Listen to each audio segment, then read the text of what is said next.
percaya.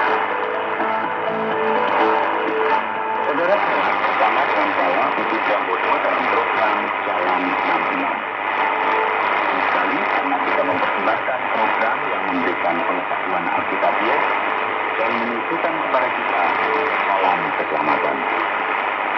Perjalanan pembelajaran kitab suci kali ini kita akan memperhatikan dalam surat Rasul Paulus, yaitu kitab Galatia, secara khusus pada pasal yang ketiga. Tahukah Anda bahwa sebelum hukum Musa, Tuhan sudah mengungkapkan dirinya kepada manusia. Manusia sejak zaman paling awal tahu apa jenis hal-hal yang Tuhan butuhkan. Tuhan melalui Abraham keluar dari penyembahan berhala diukur dari orang-orang pasti dan membuat janji kepada dia yang tidak pernah dicabut.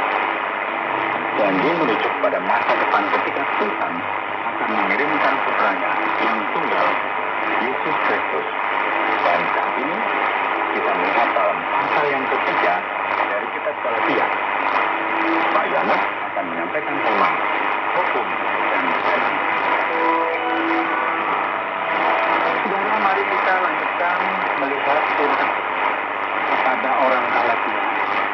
Paulus mencoba untuk memperbaiki kesalahan yang mereka buat dalam mencoba mencampur hukum Taurat dan Injil. Orang-orang Galatia telah mendengarkan ide-ide dari paham Yahudi yang mencoba membuat mereka kembali ke masa lalu dan mengikat diri mereka pada seluruh hukum Musa, termasuk sunat. Dengan cara itu, mereka menjadikan diri mereka sendiri sebagai budak legalisme yang tidak perlu.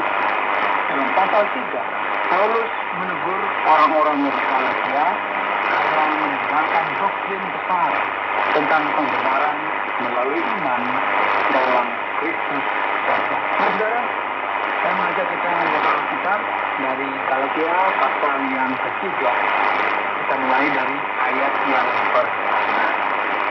Hai orang-orang Galatia yang bodoh, siapakah yang telah mempesona kamu?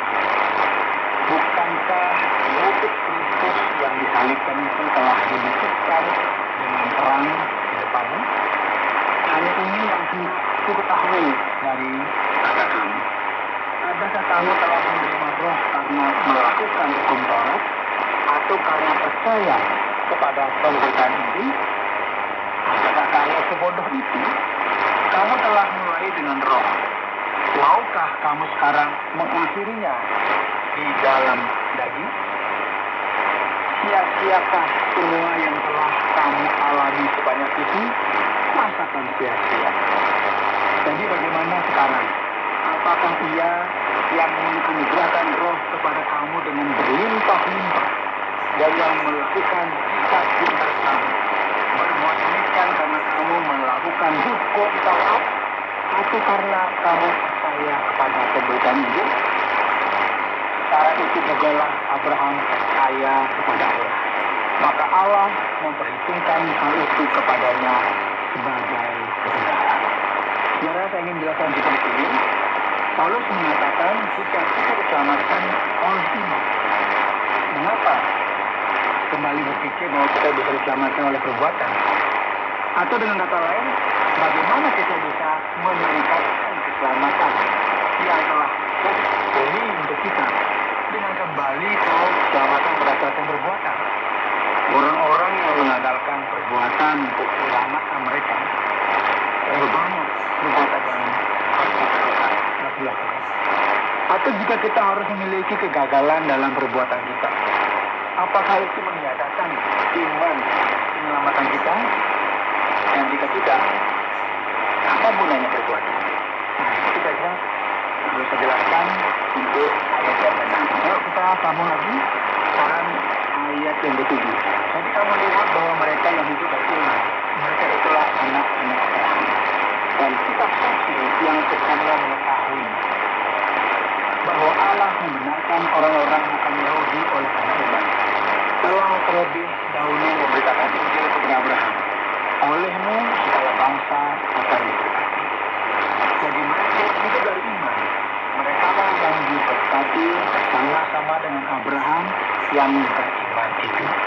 Perhatikan saudara ya, Paulus menunjukkan kepada jemaat Galatia bagaimana sistem keselamatan melalui iman didirikan dengan menggunakan contoh yaitu perjanjian Abraham.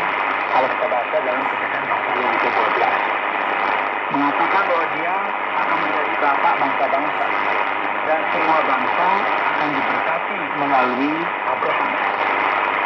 Semua orang Yahudi yang baik percaya bahwa mereka berada dalam posisi baik dengan Tuhan karena mereka adalah keturunan Abraham. Namun mereka lupa pada bagian yang mengatakan mereka percaya kepada Tuhan dan hal itu dianggap sebagai kebenaran baginya. Kuncinya adalah percaya kepada Tuhan, bukan lahir dari garis keturunan yang benar.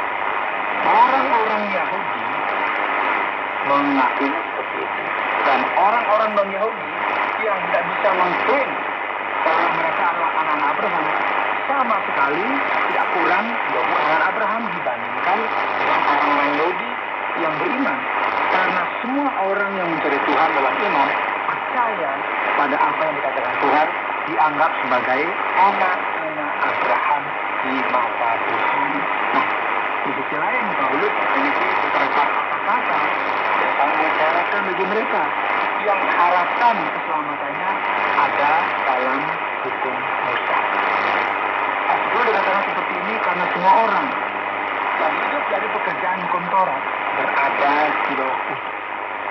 Sebab ada tertulis, terkutuklah orang yang tidak setia melakukan segala sesuatu yang tertulis dalam kitab hukum Taurat, dan bahwa tidak ada orang yang dibenarkan di hadapan Allah karena melakukan hukum Taurat. Adalah jelas, karena orang yang benar akan hidup dalam iman. Ini kita bisa melihat dari Nabi Habakuk. Orang benar akan hidup dalam iman. Habakuk tidak mengatakan orang benar akan hidup dengan menjalankan hukum Taurat. Jadi di satu sisi ada hukum dan di sisi lain ada iman. Adalah menjalankan hukum Taurat bukanlah iman, melainkan siapa yang melakukannya akan hidup. Ingatlah ya tentang penguasa muda yang setia dalam buku Injil datang kepada Yesus dan bertanya, hal baik apa yang harus saya lakukan untuk mendapatkan kehidupan yang kekal? Dan Yesus menunjukkan ke hukum dengan berkata, kamu tahu apa yang dikatakan hukum? Bahwa hukum itu dengan sempurna, berlaku rendah mati, kamu akan hidup. Dia mencoba membuat anak muda yang kaya ini menjadi sombong. Ya, dan menyadari bahwa tidak mungkin bisa memati hukum, tetapi anak muda itu dengan tegas berkata, semua hal ini telah saya patuhi sejak muda sampai sekarang. Namun ketika ini berkata ada satu hal yang kurang padamu. Jual seluruh hartanya dan berarti orang itu pergi dengan sedih. Jadi pemuda itu menunjukkan bahwa dia sebenarnya memiliki hati yang serakah dan tidak mau mengikuti Kristus. Orang-orang yang mengaku diri mereka menginginkan kebenaran dan kebaikan saatnya percaya pada Injil dan mengikuti Kristus. Ada banyak di antara mereka yang tidak melakukannya. Pasal ayat 13, Kristus telah menebus kita dari kutuk hukum Taurat dengan jalan menjadi kutuk bagi kita sebab anak tertulis. Terkutuklah orang yang digantung pada kayu salib. Yesus Kristus telah membuat ini supaya di dalam Dia berkat Abraham sampai kepada bangsa-bangsa lain. Tidak oleh ini kita menerima roh yang telah dijanjikan itu. Jadi sekarang kita memiliki hukum Musa di satu sisi dan janji kepada Abraham tentang Mesias di sisi lain. Hukum yang tidak dapat menyelamatkan di satu sisi, Mesias yang menjalankan hukum dengan sempurna dan menyelamatkan setiap orang yang datang kepadanya adalah di sisi yang lain. Ayat 15, saudara-saudara, baiklah itu digunakan sebagai contoh dari hidup sehari-hari. Suatu wasiat yang telah disahkan, sekalipun ia dari manusia, tidak dapat dibatalkan atau ditambahi oleh orang pun. Adapun kepada Abraham diucapkan sekali janji itu dan kepada keturunannya. Tidak dikatakan kepada keturunan. Seolah-olah mengangkut banyak orang, tetapi hanya satu orang dan kepada keturunanmu, yaitu Kristus. Maksudku ialah janji yang sebelumnya telah disahkan Allah tidak dapat dibatalkan oleh hukum Taurat yang baru terbit 430 tahun kemudian. Sehingga dia kehilangan kekuatannya. Sebab jika apa yang ditentukan Allah berasal dari hukum Taurat, ya tidak berasal dari janji, tetapi justru oleh janjilah Allah telah menganugerahkan kasih karunia-Nya kepada Abraham. Bagian ini dipenuhi dengan kebenaran doktrina mengenai Musa dan janji sebelum dibuatnya kepada Abraham. Janji yang dibuat oleh Abraham menunjukkan seorang keturunan, yaitu Kristus. Hukum Taurat datang setelah perjanjian Abraham, tepatnya 430 tahun kemudian. Dan ketika hukum Taurat datang, itu tidak mengubah atau membatalkan apa yang telah ditetapkan oleh perjanjian dan janji sebelumnya. Ya, ini bagi saya untuk meremehkan pentingnya apa yang dikatakan oleh Paulus, karena hingga saat ini masih banyak kebingungan bahkan di kalangan gereja tentang tujuan hukum Taurat dan mengapa kita masih perlu mempelajari perjanjian lama. Pertama adalah demikian, apakah maksudnya hukum Taurat? Ia ditambahkan oleh karena pelanggaran-pelanggaran sampai datang ke turunan yang dimaksud oleh janji itu, dan ia disampaikan dengan perencanaan malaikat ke dalam tangan seorang perantara. Seorang perantara bukan hanya mewakili satu orang saja, bukan Allah adalah satu. Yang lain hukum Taurat adalah penanda sementara. Hukum itu didirikan karena pelanggaran kita untuk menentukan dosa kita. Kehadiran imamat dan sistem pengorbanan semuanya diserahkan sebagai langkah sementara dan hubungan antara Tuhan dan manusia